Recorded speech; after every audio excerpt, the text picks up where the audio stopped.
Amen. Can we just give the Lord a round of applause? Thanks, Josh, for that word. All right, you can take your seats.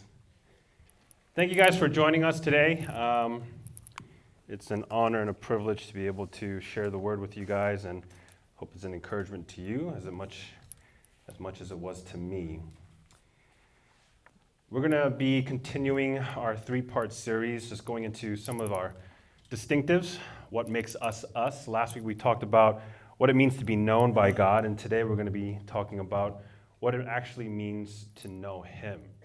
And so we have two questions that I'm going to answer in the midst of our talk here today, and those two questions are, who is Jesus, and do I know Him? Who is Jesus, and do I know Him? The passage is Philippians chapter 3, verse 10, and it's pretty simple today. It just says, I want to know Christ. Can we say that together? I want to know Christ, by Apostle Paul. So today we're going to be talking about what it means to know Him. And Paul, who was quite possibly one of the most qualified people to actually know who Jesus was, still says in this letter that he wants to know Him. Let me give you guys some context as to what's going on in this passage, who Paul is, and where he's actually writing this to. This book of Philippians, is not actually a book. It's a letter. And it's a letter written by a man named Paul. And he was not one of the 12 disciples, but he was just as important as them.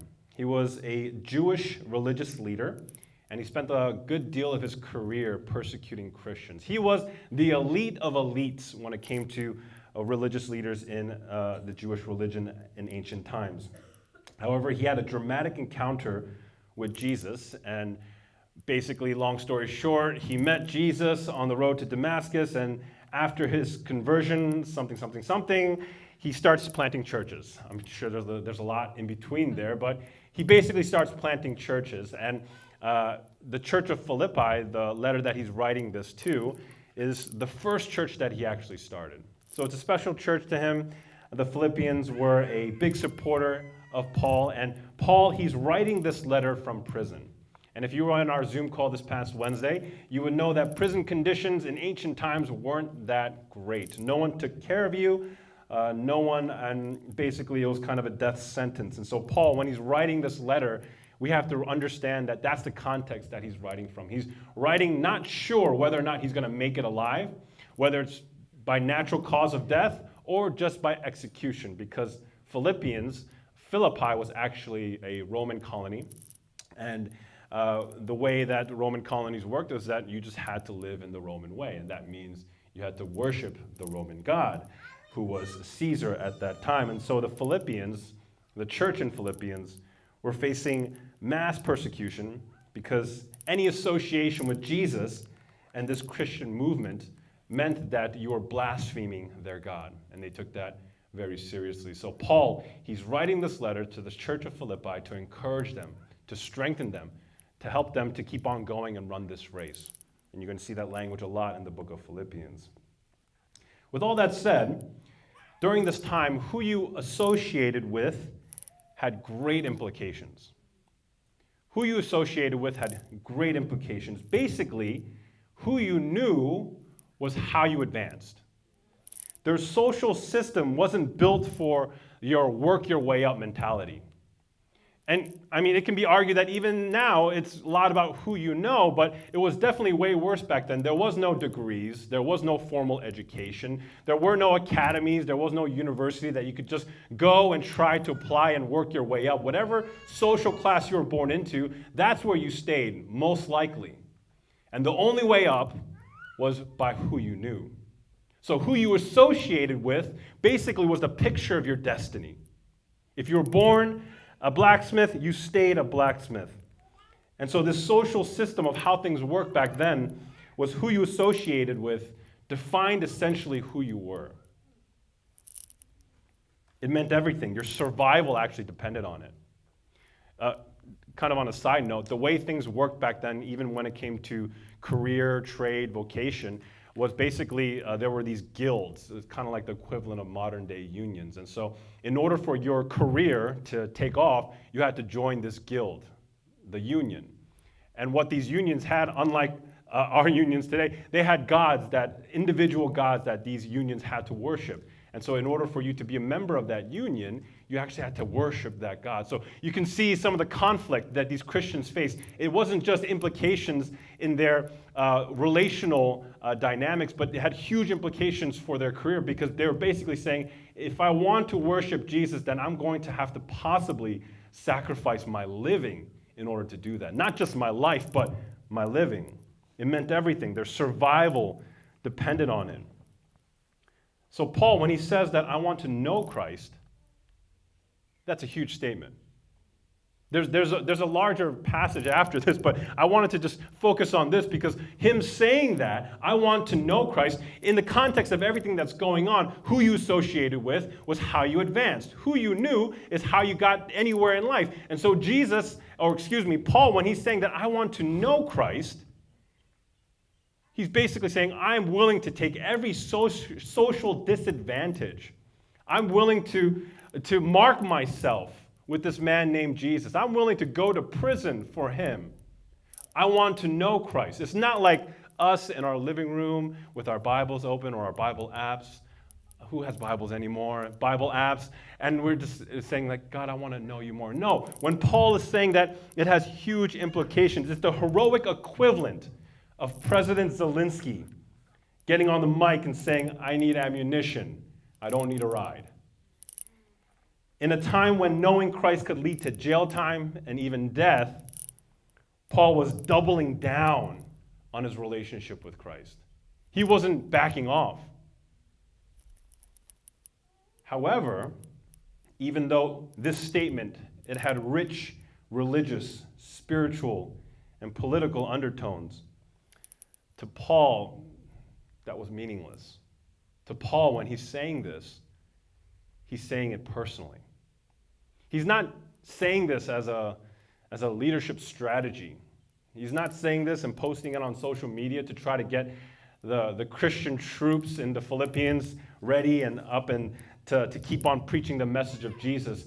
Paul's saying this personally speaking. He even says that for me to die is actually to gain, and to live is Christ. When he's basically saying is that my whole life, my goal, my end is just to know this man named Jesus. He's sold out. Everything that he's trying to do is to live for this man named Jesus. And not even just to live for him, but to know him. That's a difference. I'm not going to get into that, but that's kind of a different. We have to understand that there's a difference. To live for Jesus and to live to know Jesus. Paul lived to know Jesus. He spent his days wanting to know this man, Jesus. And even though he was quite qualified to know this man, Jesus, he spent his days not just to try to live for him, but to live to know him. That's difference. Knowing Jesus to Paul was not a means to an end. It was the end. It was the goal. It was the ultimate thing. Knowing Jesus wasn't a stepping stone into the next thing. And oftentimes, I'll admit it. I'll be the first to admit it. I kind of treat Jesus like that. That to Jesus, he's oftentimes, to me, just a stepping stone into the next thing. And I'll be honest, even this week as I was preparing for this and praying for all this and praying for you guys, I was like, Lord, let them know Jesus. Let them know that Jesus is not a stepping stone. And here I am in the corner saying, but Jesus, we need this and this and this and this. Jesus, I'm praying really hard because we need this to make church run and to get this going, God. We need this. I'll admit it. Knowing Jesus, to me, has become a stepping stone into the next thing. And oftentimes, they could be good things, too. Jesus can be easily a stepping stone to finding a right community. He could be a stepping stone to discovering your purpose, your calling, to find a significant other. He can be a stepping stone to just getting what you want or feeling like you're a good person.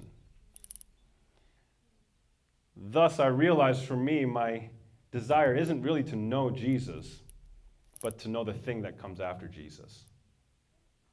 To know the thing that Jesus comes with, as opposed to actually knowing him. And when you think about a word just too much, doesn't it kind of start sounding weird? And this whole week I was Think about that word no, no, no. And it even made me question myself, do I know Jesus? And you kind of go through your own personal existential crisis every time you have to preach a message or prepare a message. And especially when it comes to knowing this man named Jesus, you have to start questioning yourself, do I know this man named Jesus, or am I more familiar with the things that come after Jesus? Have I become familiar with Jesus plus this?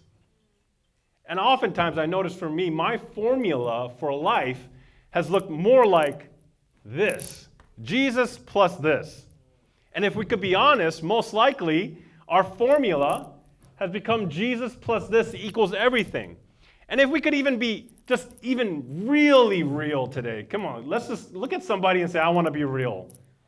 I want to be real today. If we're really real today, then there's a chance that your formula actually looks something like this. He's there. He's there. You see his name, but whatever's in that blank, that's the everything. That's the real thing. But to Paul, his formula was this.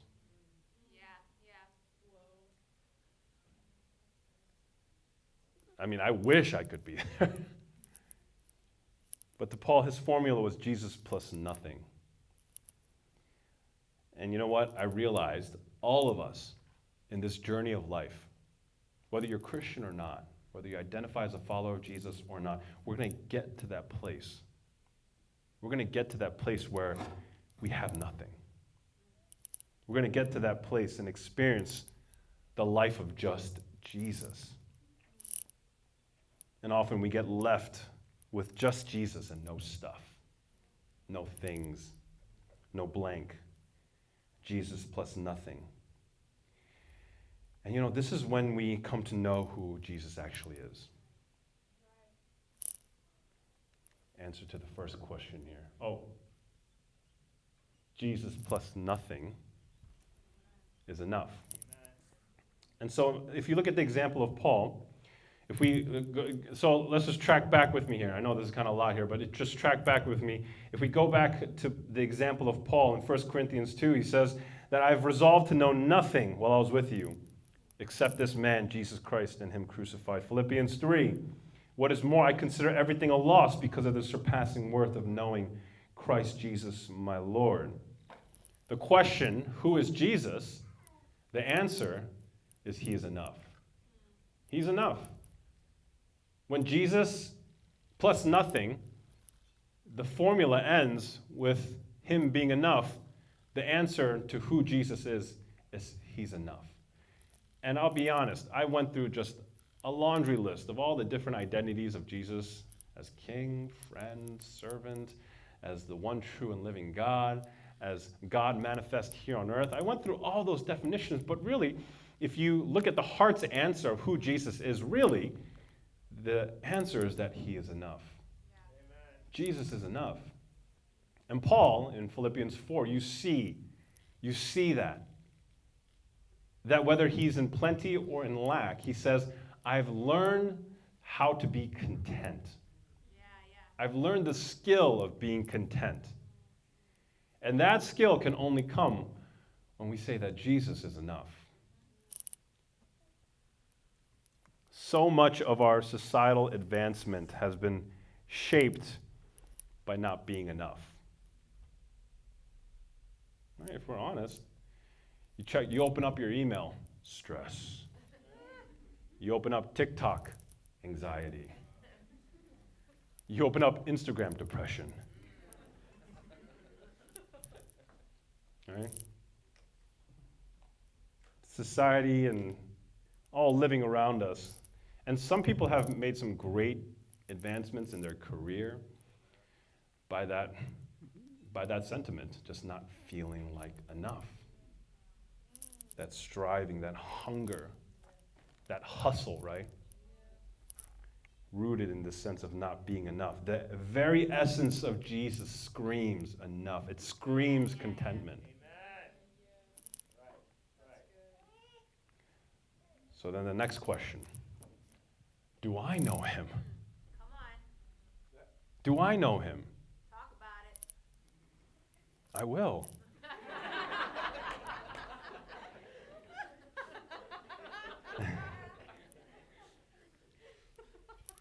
The answer to that is just simply knowing him means that you know to him you are enough.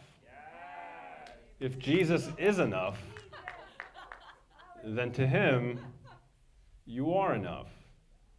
And that's quite possibly the most radical message that we can preach in a time like this, when we're constantly posturing ourselves, leveraging ourselves, trying to take the next advancement in life and in our culture, knowing that you are enough just the way you are. And that's how you know him. So whenever you feel that striving, that hunger, that desire to make something of yourself more than what even God has ordained, most likely you're getting outside the boundaries of what God thinks of you and what you really know of God. I have a book here. It's called Children of the King. It used to be called Just the Way You Are, and I don't know why they went through some rebranding, but, whatever. And I'm going to close with this, so Tracy, you guys can come up here. This book is, it's a child's book, and the premise of this book is that there are 5 orphans that are family, brothers and sisters, and apparently the king the king of that land has decided to adopt these 5 orphans. And in preparation for their adoption, people are telling all these kids that you have to be something. You have to give them a gift. So one kid is working on his art, his painting. One kid is working on her singing. One kid is working on his, in the book, mathematics, but he's just reading. And one kid is just working on his wood carving art. He's like the Ron Swanson of this whole family here. And you see right there, that girl in the middle, she apparently has no gift to give. And so everyone's telling them, you have to work on your gifts. The king, he comes in plain clothes and he rolls into town. And that's where we begin this reading here today. So I'll read just a little bit. If you could follow along, I'll close with this. The man did return quite soon after he went to go look for his children. Did you find the ones you were seeking? The girl asked. I found them, but they were too busy for me. What do you mean?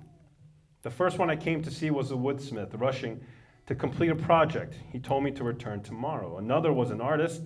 I was sitting on a hillside, but the people below said that she did not want to be disturbed. The other was a musician. I sat with the others and listened to her music. When I asked to talk with her, she said she had no time. The other I sought had left. He had moved into the city to go to the school. The girl's eyes widened as she realized who the man was. But you don't look like a king, he gasped. I try not to, he explained. Being a king can be lonely. People act strangely around me. They ask for favors. They try to impress me. They bring me all their complaints. But isn't that what a king is for? She asked. Certainly, responded the king. But there are times when I just want to be with my people. There are times when I just want to talk to them, to hear about their day, to laugh and to cry. And there are times I just want to be their father. Is that why you adopted the children? That's why. Adults think they have to impress me. Children don't. They just want to talk to me. They know that I love them just the way they are. But my brothers and sisters were too busy. They were, but I'll come back. Maybe they'll have more time another day. The girl hesitated. Sir, what about me? I have no gift, but I would like to be your child. The king smiled. My dear, you gave the best gift of all. You gave your heart, your kindness, your time, your love. Of course you'll be my child. I love you just the way you are. And so it happened that the children with many talents, but no time, missed the visit of the king, while the girl with only the gift of her heart, became the child of the king. Somewhere in this journey of life, we stop believing we were enough to Jesus. But Jesus is enough, and to him you are the same. Let's pray. Let's take a moment and let's just come before King Jesus. And let's imagine ourselves like this little girl. Everything around us is telling us that we're not enough. Financially, physically, emotionally, vocationally. But Jesus, he looks at everything differently. And he sees that to him we are enough. So who is Jesus? Jesus is enough. And how do you know him? You know that you're enough to him. And that's the essence of this spiritual walk, this Christian journey. There's no striving, no work. It's just the acceptance of his contentment, him being enough, and knowing and living in that reality all the days of our lives. That's it. To Paul, I think that was it. He wasn't out there trying to just win souls. He wasn't out there to try to just start churches. He was out to know Christ. And he spent his days wanting to know Christ. And so every season, whether in suffering or whether in plenty, it had meaning because he knew this man named Jesus. So whatever posture that you want to take, let's just go to him. Let's just open up our hearts, our minds, and our souls, and let's just go to Jesus right